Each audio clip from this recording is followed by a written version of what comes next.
जब गांधी परिवार की बात आती है, जब सोनिया गांधी की बात आती है, जब राहुल और प्रियंका के रिश्तों की बात आती है, तो बीजेपी तमाम हदों को पार क्यों कर देती है?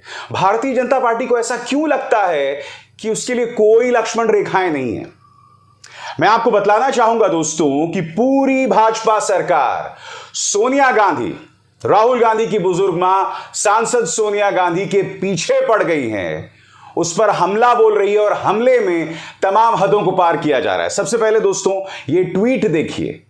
ये ट्वीट बीजेपी के ऑफिशियल हैंडल से किया गया है और इसमें यह कहा जा रहा है कि सोनिया गांधी के बाद यह ताज किसके पास जाएगा? क्या भाई बहन एक दूसरे से इस ताज के लिए लड़ेंगे? यह ताज आखिर कौन किससे छीनेगा? ये तमाम बातें कही जा रही हैं। आपको याद है कुछ दिनों पहले मैंने आपको बतलाया था कि किस तरह से राहुल और प्रियंका के रिश्तों के बारे में, भाई और बहन के रिश्तों के बारे में अश्लील बातें भाजपा के ट्विटर हैंडल से आई थी और अब इस तरह का बयान दिया जा रहा है। मगर मैं आपको बतलाना चाहता हूं हुआ क्या। सोनिया गांधी ने प्रधानमंत्री नरेंद्र मोदी को खत लिखा था और यह खत हर सांसद लिख सकता था। उस खत में क्या कहा गया था? उस खत में सोनिया गांधी ने 9 मुद्दे पेश किए थे कि इन मुद्दों पर चर्चा होनी चाहिए। सोनिया गांधी ने यह भी कहा था कि आपने विशेष सत्र तो बुलाया है, मगर उस विशेष सत्र के बारे में आपने विपक्ष को नहीं कहा, उसके एजेंडे के बारे में विपक्ष को नहीं कहा। तो बड़ा सवाल यह कि भाई क्या भाजपा सरकार छुई मुई है? अब अगर आप विशेष सत्र बुला रहे हैं तो उसका एजेंडा पहले से तय होना चाहिए। आजाद भारत के इतिहास में जब जब विशेष सत्र बुलाए गए हैं उसका एजेंडा पहले से तय होता है और अगर एक सांसद ये सवाल पूछ रहा है तो तमाम मंत्री जो हैं वो मैदान में उतर गए। पीयूष गोयल हो, संसदीय कार्य मंत्री प्रहलाद जोशी हो, वो हमला बोल रहे हैं कि सोनिया गांधी राजनीति कर रहे हैं। अरे भाई, सोनिया गांधी राजनेता हैं, राजनीति करेंगी। विशेष सत्र आप बुला रहे हैं उसके पीछे भी राजनीति है, उस पर राजनीतिक सवाल होगा। काहे छुई मुई बने हुए हैं? मैं आपको बतलाना चाहता हूं दोस्तों कि सोनिया गांधी ने दरअसल कौन से वो 9 मुद्दे हैं जो उठाए हैं जिसको लेकर भाजपा उन पर हमलावर हो गई है और उस हमले में वो लोग तमाम हदों को पार कर रहे हैं। वो कौन से 9 मुद्दे हैं एक एक करके आपके स्क्रीन पर आ रहे हैं दोस्तों। महंगाई, बेरोजगारी और एमएसएमईज पर चर्चा हो, कोई गलत बात नहीं। सरकार ने एमएसपी को कानूनी गारंटी देने की बात की थी, उसकी मौजूदा स्थिति पर बात हो। क्या यह एंटी नेशनल है? बिल्कुल नहीं है। अडानी मामले में जेपीसी की मांग पर चर्चा हो, क्या प्रॉब्लम है भाई? क्या प्रॉब्लम है सज्जन को? मोदी जी ने कहा था ना वो। तो अगर अडानी मामले पर जेपीसी की मांग की जा रही है तो इसमें गलत क्या है? क्योंकि अडानी मामले में एक एक करके नए नए खुलासे हो रहे हैं और उससे एक बहुत बड़ा सवाल खड़ा हो गया है मोदी सरकार पर। इसके बाद दोस्तों जातीय जनगणना पर चर्चा हो। अब आप जानते हैं सुप्रीम कोर्ट के अंदर किस तरह से मोदी सरकार बार बार जातीय जनगणना पर राय बदल रही है। और क्यों बदल रही है आप जानते हैं? क्योंकि मोदी सरकार को लगता है कि वोट हासिल करने का एक तरीका है हिंदू और मुसलमान को बांट दो। जातीय जनगणना उनके तमाम प्लान्स पर पानी फेर सकता है। उसके बाद संघीय ढांचों पर हो रहे हमले और गैर बीजेपी शासित राज्यों को उनके अधिकारों से वंचित किए जाने पर चर्चा हो। वो तो साफ तौर पर दिखाई दे रहा है ना कि आप अन्य राज्यों की तुलना में भाजपा शासित राज्यों के पक्ष में किस तरह से चीजें करते हैं। वो तमाम चीजें दिखाई दे रही हैं। विपक्ष के राज्यों को अस्थिर करने की ढेरों मिसालें हैं पिछले 4-5 सालों में। तो फिर आपको प्रॉब्लम क्या है? आगे देखिए साहब, हिमाचल प्रदेश में आई बाढ़ जैसे आपदा और कई राज्यों में बनी अत्यधिक सूखे की स्थिति पर बात हो। अरे यहां पर तो आप कांग्रेस की सरकार को कटघरे में रख सकते हैं। हिमाचल में किसकी सरकार है? कांग्रेस की सरकार है। अब इसमें चर्चा करने में आपको क्या प्रॉब्लम है? फिर देखिए, लद्दाख अरुणाचल प्रदेश की सीमा पर चीन के अतिक्रमण पर चर्चा हो। मिर्ची दरअसल यहां लगी हुई है दोस्तों। आप जानते हैं हाल ही में चीन ने हमारे पवित्र मानचित्र का अपमान किया था। एक बयान तक नहीं आया दोस्तों। सबसे शॉकिंग बात, कायदे से चीनी राजदूत को समन किया जाना था, बुलाया तक नहीं गया। अरे मैं जानना चाहता हूं क्यों भाई? चीन को लेकर ऐसी एलर्जी क्यों है? अगला सवाल, हरियाणा जैसे अनेक राज्यों में फैले सांप्रदायिक तनाव पर बात हो। और 9वां सवाल, मणिपुर की हिंसा पर सरकार स्थिति स्पष्ट करे। हरियाणा और मणिपुर में जो हो रहा है, जिस तरह की घटनाएं हो रही हैं, वो भारतीय लोकतंत्र पर एक बहुत बड़ा सवालिया निशान है। वो बतौर लोकतंत्र हमारी काबिलियत पर एक बहुत बड़ा सवाल है। तो उसमें चर्चा और उसमें बात करने में आपको तकलीफ क्या है? सोनिया गांधी क्या कह रही हैं जिस पर भाजपा को एलर्जी है? दोस्तों, मैं इस बात का उल्लेख करना चाहूंगी कि संसद का विशेष सत्र राजनीतिक दलों से विचार विमर्श किए बगैर बुलाया गया है। इस सत्र के एजेंडे के बारे में हमें जानकारी नहीं है। इससे पहले ढेरों ऐसी मिसाल हैं, जब भी विशेष सत्र बुलाया गया है, सरकार ने विपक्ष को इसकी जानकारी दी है कि एजेंडा क्या है, मगर यहां एजेंडे को लेकर लगातार रहस्य बना रहता है। मैं समझना चाहता हूं क्यों, क्या वजह है हर चीज को इतना सीक्रेटिव रखने की? अरे भाई, माना ये संगोल युग है, मगर अभी भी औपचारिकता के नाते ये लोकतंत्र है। ये सवाल उठाए जाएंगे। प्रहलाद जोशी क्या कह रहे हैं आपकी स्क्रीन पर? यह बेहद दुर्भाग्य की बात है कि आप संसद हमारे लोकतंत्र के मंदिर के कामकाज का भी राजनीतिकरण कर रही हैं। जिस मुद्दे पर कोई विवाद नहीं है, वहां भी विवाद पैदा करने की कोशिश कर रही हैं।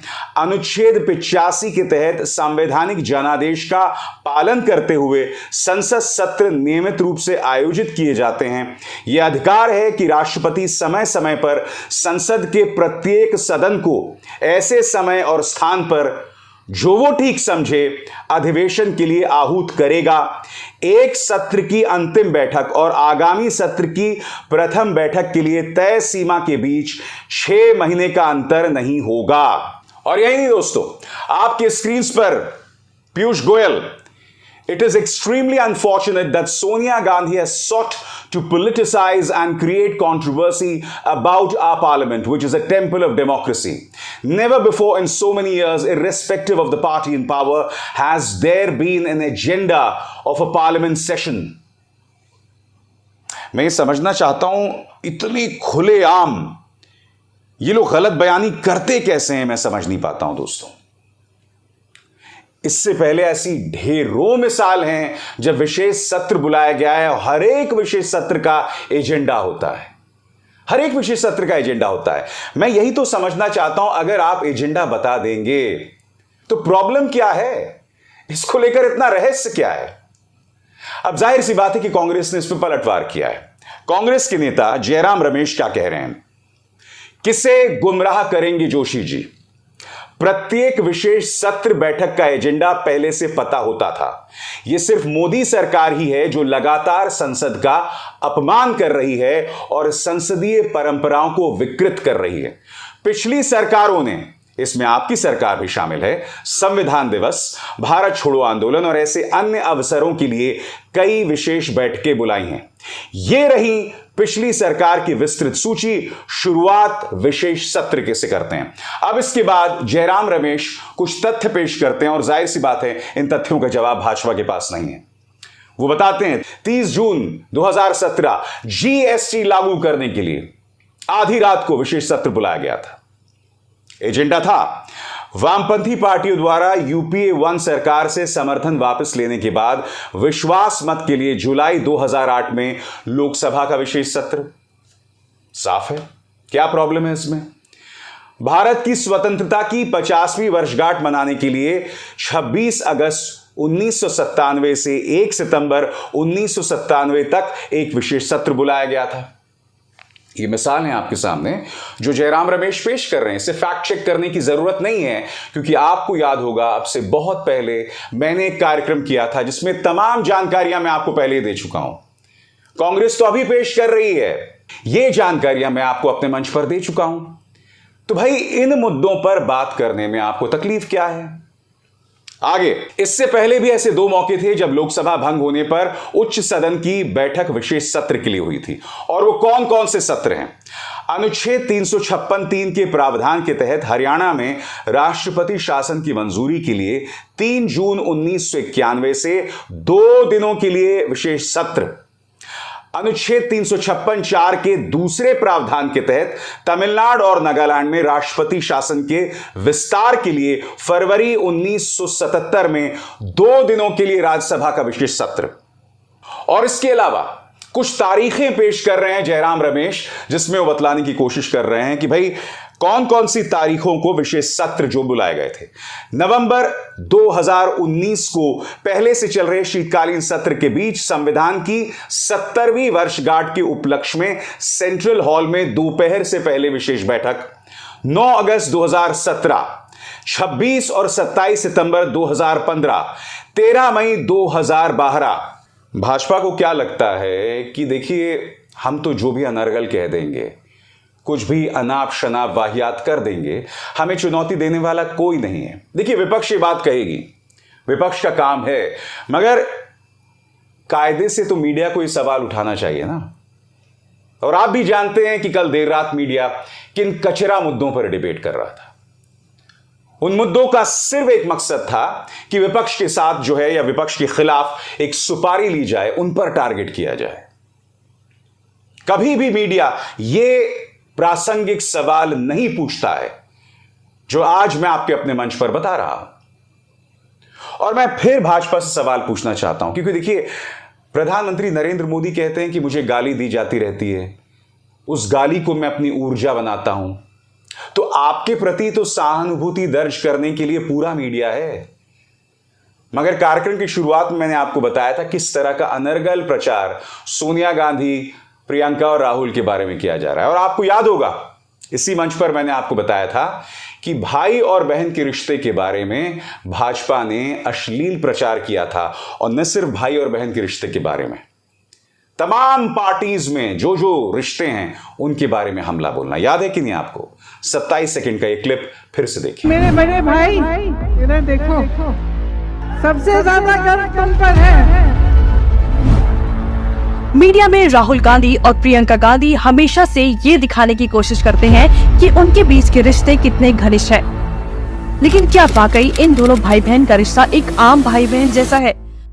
अगर ध्यान से देखें तो ऐसी कई चीजें सामने आती है जिससे ये स्पष्ट हो जाता है कि भाई बहन के बीच सब ठीक नहीं है। यानी कि भाजपा को पूरा अधिकार है कि वो विपक्ष पर जो मर्जी कहना चाहे कह सकता है, और फिर जब विपक्ष पलटवार करे तो रुदाली शुरू हो जाती है। ऐसा नहीं हो सकता।